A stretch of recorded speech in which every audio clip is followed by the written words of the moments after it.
Dave from Area Arachnids. We got some new stuff in, so we're going to take a look at each one. Hopefully, some of them will still be out and visible. There's some really cool species here. One was imported under the name, but we think it's something different because we don't believe that species is in the hobby. It's been talked about for a while.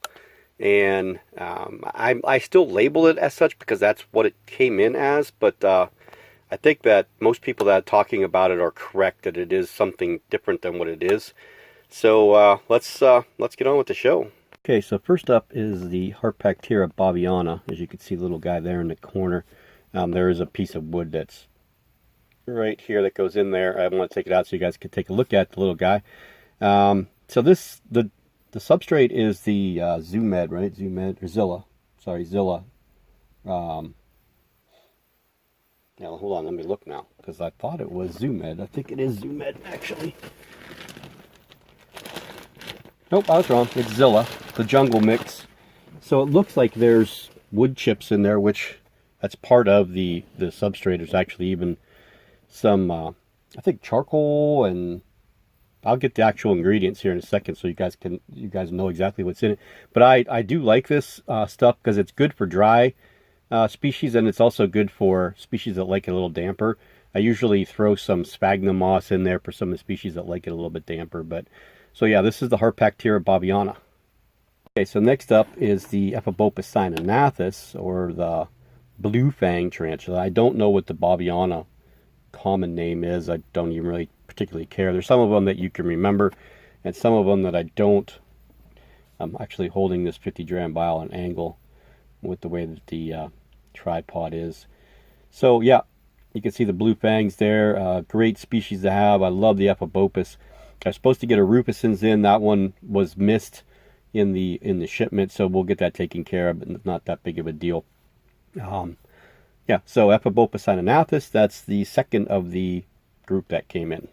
Okay, so way down inside there, as we're not focusing very well, but actually like right above where my thumb is, see that indent there, is a Psalmopoeus reduncus. I haven't had one of these in a long time. I actually had two that I got in like 4 or 5 years ago. They both ended up female, and I sent them off to my friend Quentin. That'd be Amy's son, Quentin Salinas.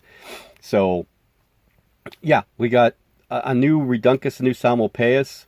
I don't really want to get a lot more spiders this year, but I wouldn't mind picking up some of the other Psalmopoeus I don't have, like Ecclesiasticus and, oh, what the hell's the other one? I don't think Emeraldus is in the hobby yet. Maybe it is, but I can't remember. There's one I'm missing. Langenbucheri, right? The Langenbucheri. So those two I'm missing. Now I got this one, and my Cambridge eye is a male. So, and then there's the species Aquatron. Yeah, is that what it is? Aquatron or Aquaton? That we're still waiting to get in from. Get more of those in here into the hobby, and I know that Pelpriction's trying their best to find males and get theirs bred. So we'll have those slings sometime, hopefully, maybe this year, maybe next year. That would be kind of cool. They're pretty much all black, so it's real cool to see them. Sorry about the shaking. I'm actually trying to hold this tripod because it's giving me fits. I need to get a new one. My other one's just a stiff one. This one is the one that has all the different joints in it, and it's not holding anymore. It's just kind of like sag. So sorry about the shaking. Okay, so bear with me on this one, because this one, see if I can get it where you guys can see it. Okay, there's this. This is the one that I was talking about the identification. Again, these came in as Phormictopus cautus from Cuba. Okay, this is where the cautus is originally from. And most people are saying that cautus isn't in the hobby, so we're not sure if this import's actually cautus or if it's species, or not species, but Dominican purple. So the ones from the Dominican Republic that get purple. They're really cool. This one is jet black right now. It looks like a Grammostola pulchra would look. Of course, a little bit different physically, but I wish you guys could see this one. He was out, or it was out. I want to say he because I'll jinx it, but there, it's a really cool looking spare. There you go. See if I can get it to focus. But yeah, maybe you'll hate the light and come out there, huh? But yeah, really, really cool looking species. I have a picture of it on the tarantula community, so you guys can see it. We'll take some pictures of these other guys too, and get them posted up somewhere. Maybe on my Eerie Arachnids page, or on Instagram, something or another. Let's get to the next one. Okay, this one does not need any introduction. This is the GBB, or the Chromatopelma cyanopubescens. Got two of these in, two little ones. They're just an absolute joy to raise. One of my favorite spiders to raise from the sling up, because there's, subtle changes as they go. You see the Batman symbol on the back of these is always, well, you can't see it right now the way that the spider is, but maybe you can. Yeah, there it is.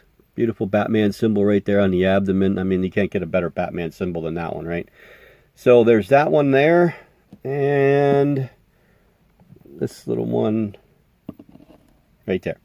So the enclosures are set up roughly similar. We have a fake plant in there. There's a piece of bark for them to burrow under if they wish. You can see this one already did some webbing there. I am so excited to get these ones in. It's been a long time. Oops, sorry. Yeah, sorry for the technical difficulties as usual.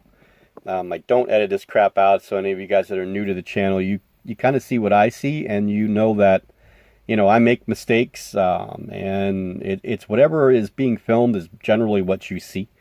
I don't like to edit things out. I know that there's a lot of people that don't like the added on stuff, like me talking about editing stuff out, but I like to keep it real so everybody knows that I'm just like a regular keeper like everybody else.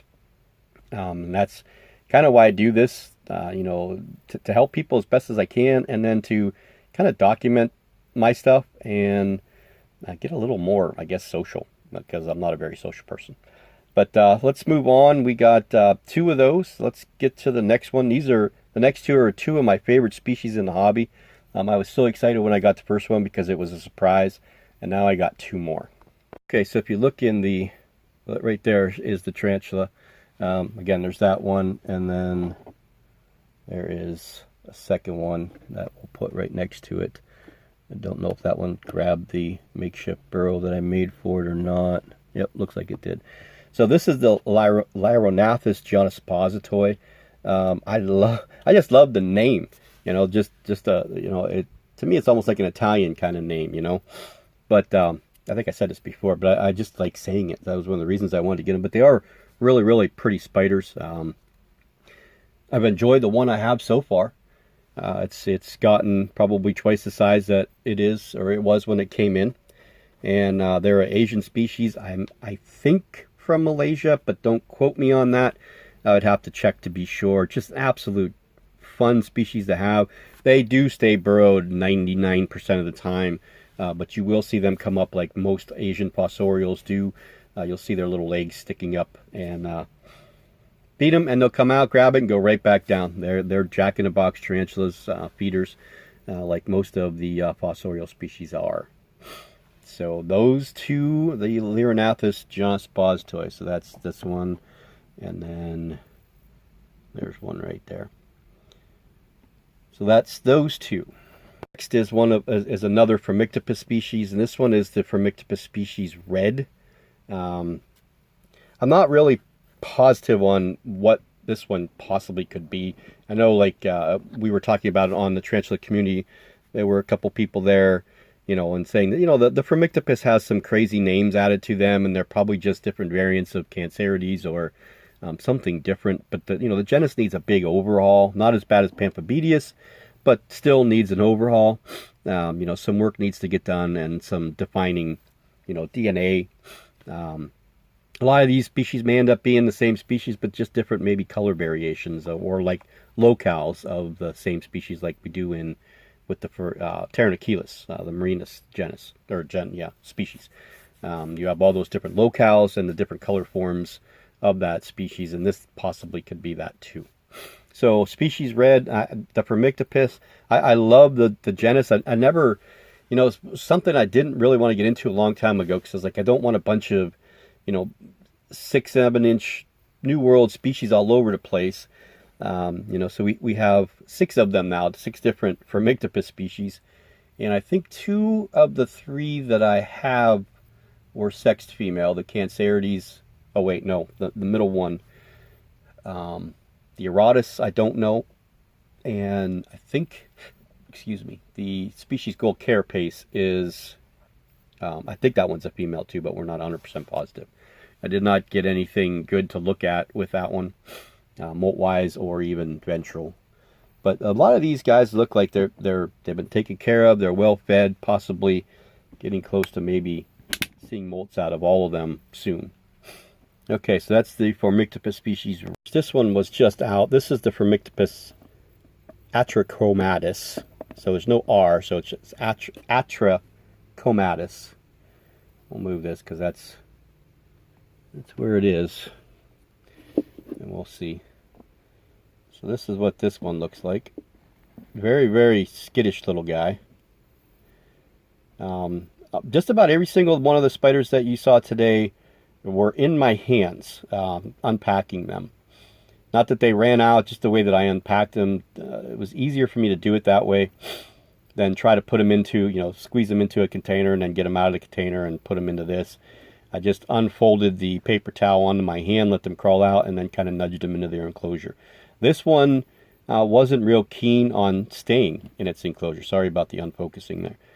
This one liked to wander, so it was on my hands for quite a while, up my arm, to my elbow, and went from hand to hand before I convinced it that the enclosure was a better spot to be in than my hand was. So we'll put this guy away. We'll put his little,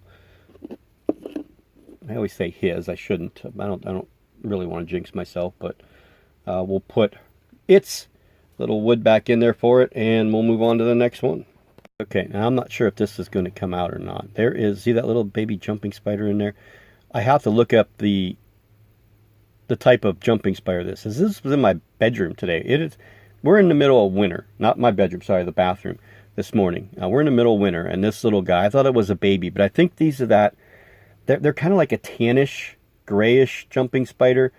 I don't think they're Phytopus. I think it's a different genus. They are really, really tiny, which makes me have to go get little fruit flies.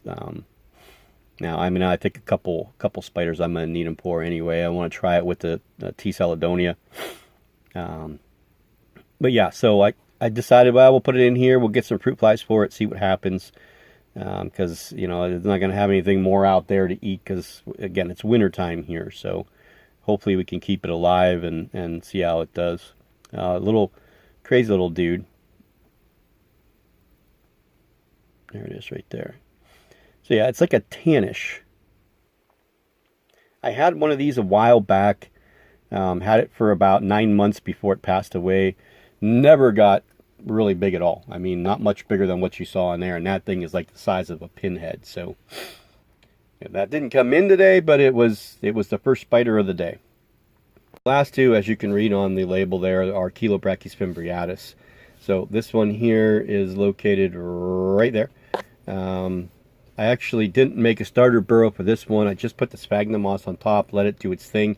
They do web like crazy, so I expect within a week they'll be webbing all over the place once these guys settle. They're roughly about 3/4 of an inch, maybe an inch. So they will probably, they'll probably tunnel underneath there.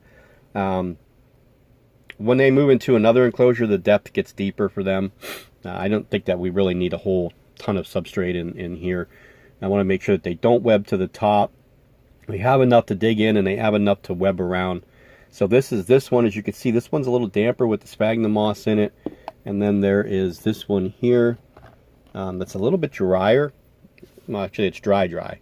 I haven't watered this one down yet, but we're going to add a dish to this one. As you can see, the spider's right here. It's already started to web up a little bit. Right there.